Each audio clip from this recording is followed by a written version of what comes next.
Oh, now you're all choppy. My internet's No, bad. you're choppy. I'm Your choppy. internet's I'm horrible. sorry. I Charbayan, oh my God. know. Oh, wake up. We got a show to do. I know, but it's been a week. It's only, Yes. it's only Thursday. It's only Thursday. That's it. Today is Thursday, July 8th, 2021. This is the Producer's Happy Hour. And today we're talking about why not versus why. And those are two very different questions. And we're going to get into it. Yes. And we're two producers on opposite coasts. Lawrence Lewis is in LA and I'm Sister Christian in New York City. And we're chatting over drinks about what it means to be a good producer.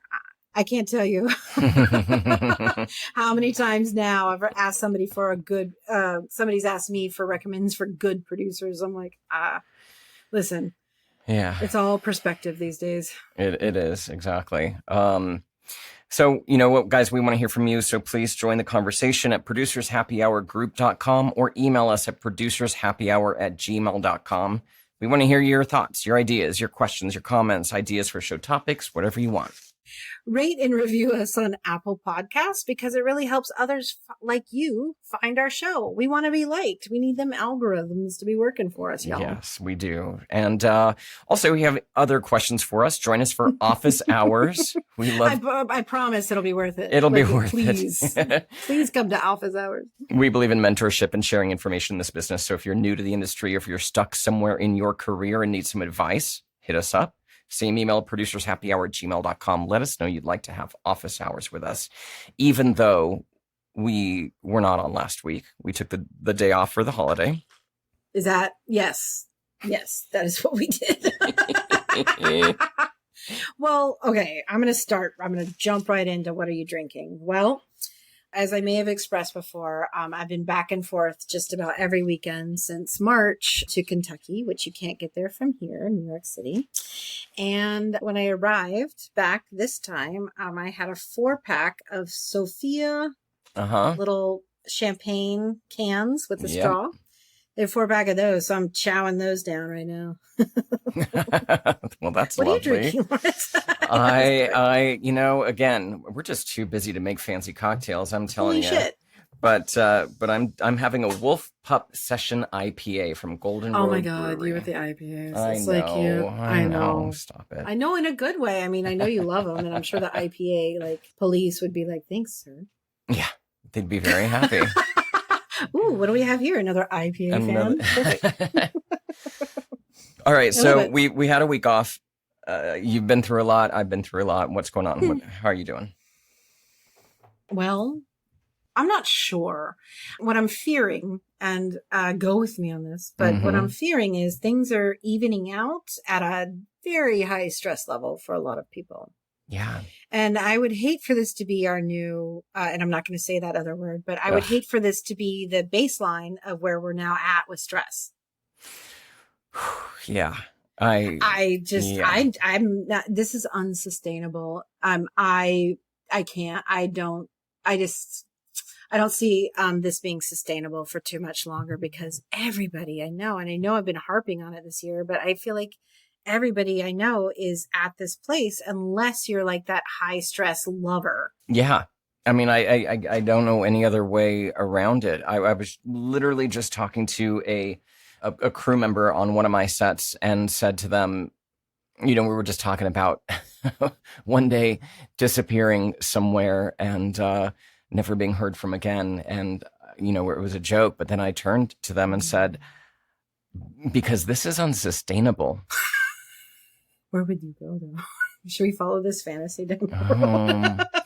Well, this person has a very specific plan. I'm not going to reveal the plan because I don't want to identify this person, but it's definitely land in another part of the world where it's much more sustainable. And we've had similar discussions, sister, about land. And just having I would love to figure out the least amount of money I could live on and then figure out the least amount of work I can do for that amount of money and then marry the two and then just go. I mean, exactly. I mean, that's the thing. I think that I can only speak for myself. The thing that I've learned coming out of the pandemic, the great panini, as I like to call it, is Look at that cheese pull. look at the cheese pull. Working in this industry, it feeds upon itself, right? Oh yeah. You get a taste of a decent sized paycheck, and then you need the next one, and then you need the next one, and then all of a sudden you're living this lifestyle where you actually need the next one. I'm realizing that's not a very healthy way to live. And maybe what did we do last year? We had the subscription challenge where we talked about, how much. I knew that was going to come up again. I know. At some point. I know. I think we need to do subscription challenge, the post-pandemic version, because, I'd rather live a little bit of a smaller lifestyle and have less of this stress and anxiety in my life. But then the other thing is, we're freelancers. It's really hard to say no. And if you say no too often, you're going to lose that client, right? How do we navigate that?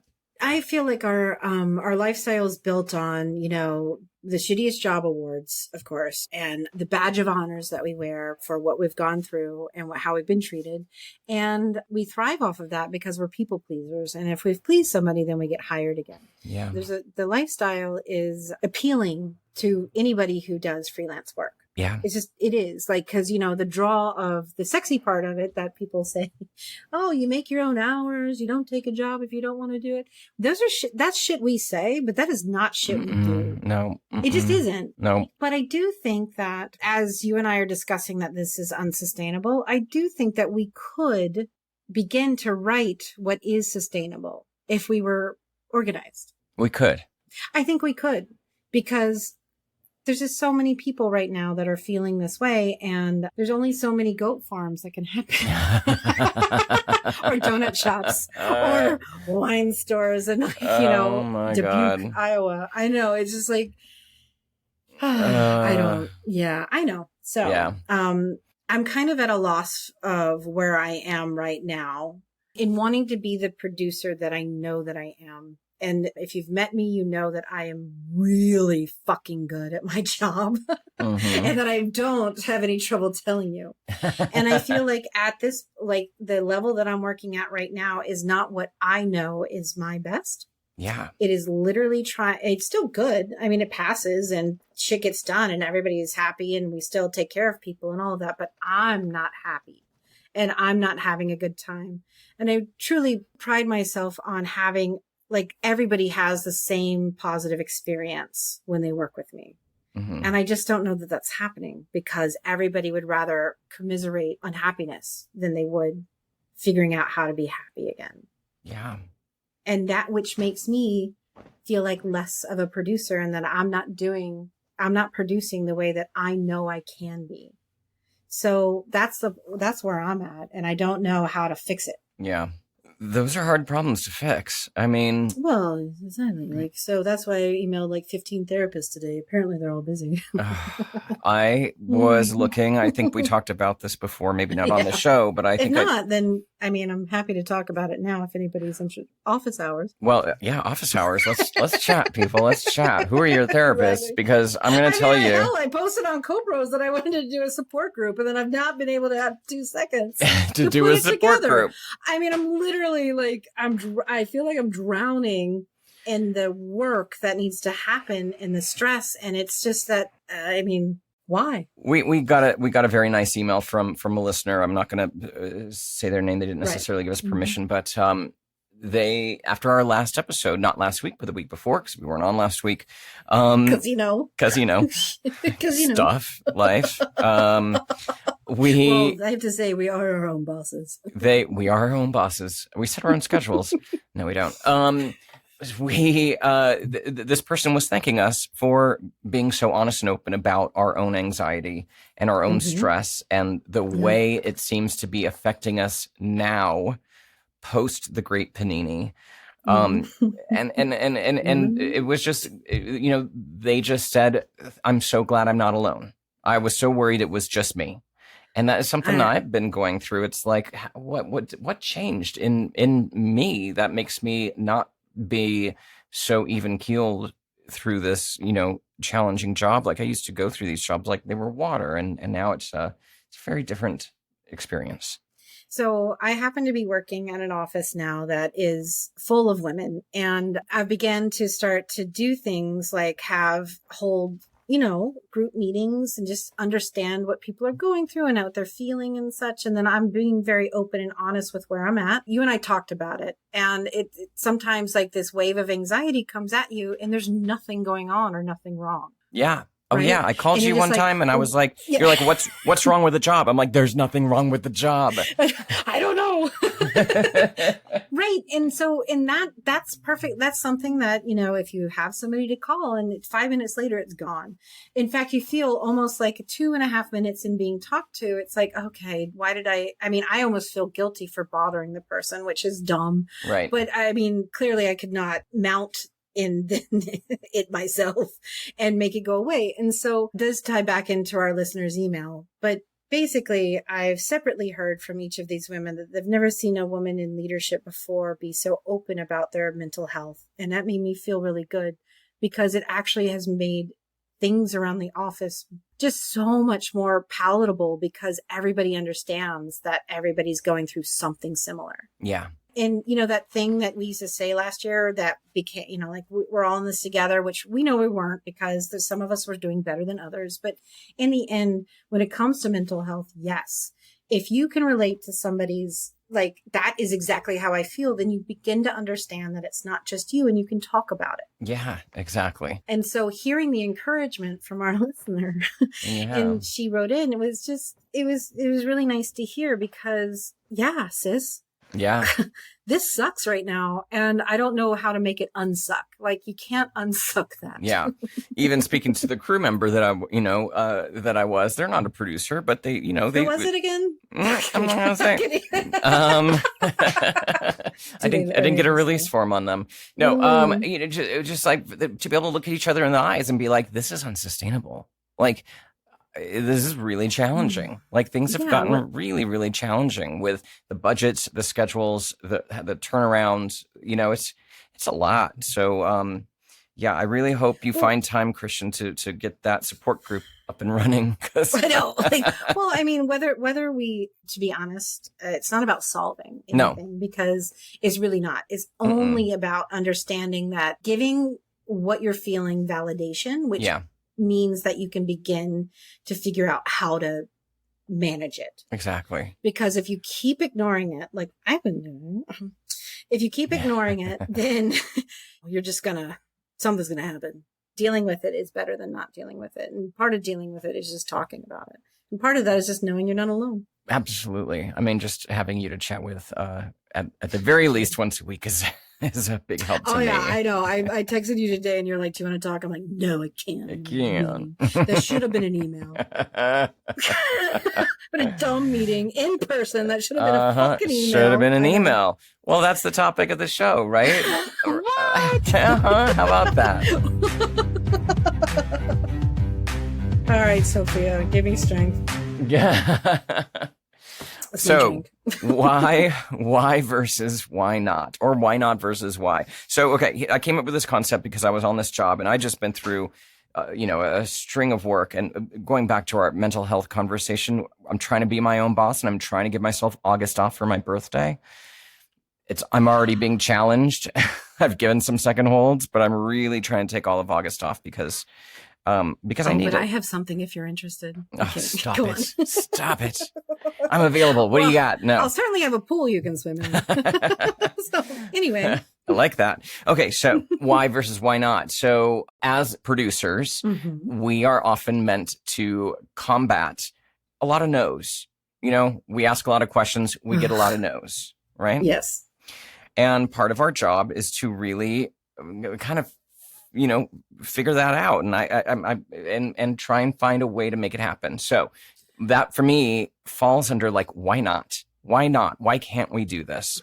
Why are we being turned away from this thing? And what do we need to do to explain it to them in a better way for us to be able to accomplish what we need to accomplish in any sense of the thing? Does that make sense? It does. And so everyone, just so you know, I did not have any kind of bandwidth to understand any kind of, show topic. But when you pitched this show topic to me, I totally relate to it because if I understand the entire or have the details of every part of the thing, then I can come up with 10 solutions for you. Anything. Like I need to know all the details, right? And so the why or why not to me is important. But I also know that a lot of times the why not, it comes from a place of just pure selfishness. Mm-hmm. So, needing to understand where it comes from will often allow for the opening to make it go away. Right. Exactly. And then the thing that I like kind of classify as the why, I can only speak from my own experience, but I feel like the why is very experienced. The why is, it's hard to remember to go for the why because as facilitators, which we are as producers, right? We're given a goal, we're given a task, and we want to accomplish the task. And sometimes it's really easy to fall into that rote of like, okay, this is what you want. Here's what I'm going to do. Here's how I'm going to execute it. Boom, it's done. Get it off my list. Why not can lead to panic and franticness too. Why not can lead to panic. And this is also how this, I was going to surprise you with this. This ties into, did I guess? You did. This ties into our mental health. This ties into our mental health. And that is to be asking why more often than why not, or just as often as we ask why not. Why not? Why can't I do this? Why can't I do this? How can I do this? How can I make it work? How can I make this cheaper? Why can't this be cheaper? Why can't this be, right? The why is when there are requests made of us and we have to say, hang on, why? Why do we need to do it that way? So bold. Right. But it's like, even it's not though. It shouldn't be. It really needs to be an equal part of what we do as producers, because at the same time, we're trying to protect a creative vision, i.e. our director. Right. And so as facilitators, it's really easy for us just to respond to a request and make it happen. But then a lot of times it's like, wait, we need to think this through a little bit more and say, why? Why do we need to get on Zoom again to discuss this? Why do we have to have a yellow couch? Why does this need to be in the brand colors? I mean, I'm just grasping at straws based on nothing, but really kind of analyzing, like, as we said in the earlier segment, the schedules and the requests and everything is so intense these days. To be able to sit back and ask why do we need answers so fast? Why do we need it to be done this way? Why do we need to have 3 pre-pro meetings, which seems to be now the norm, right? Yep. Embracing this question of why can also help us with the stress and anxiety that we're going through. That was my wild thought. Well, yes, because you and I have both experienced this on when you get a request, you go down 14 different avenues. Yeah. Of like, well, what are they asking? How can I get it done? What if this happened? And you just create this entire narrative around something that if you only knew the reason, you would not have spent all that time worrying. Exactly. Yes. I know it's a really tough one because good producers do ask why, and they know when to ask why, because why is not always appropriate, right? Right. However, I think normalizing why would actually be to our benefit, because it would cut out a lot. I mean, is it just why because one person in the room said, why don't we see if we can do brown? Like, if that's why, then fuck off. Right. Exactly. Copywriter. Why does the copywriter trying to make the couch brown? Right. But if why means that, it's something that what we discussed, with our folks in Atlanta, the voiceover folks, why may not be relevant if 8 months of discussion about the couch being brown came to a head. Exactly. Right. So, but also too, that's not what's happening now.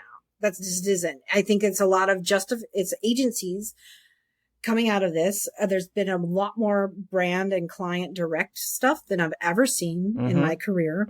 And I think it's a lot of people who are unsure about themselves and do not want to upset their client, asking for way more than they know can be done. Right. To cover their shit. And I'm just tired of that.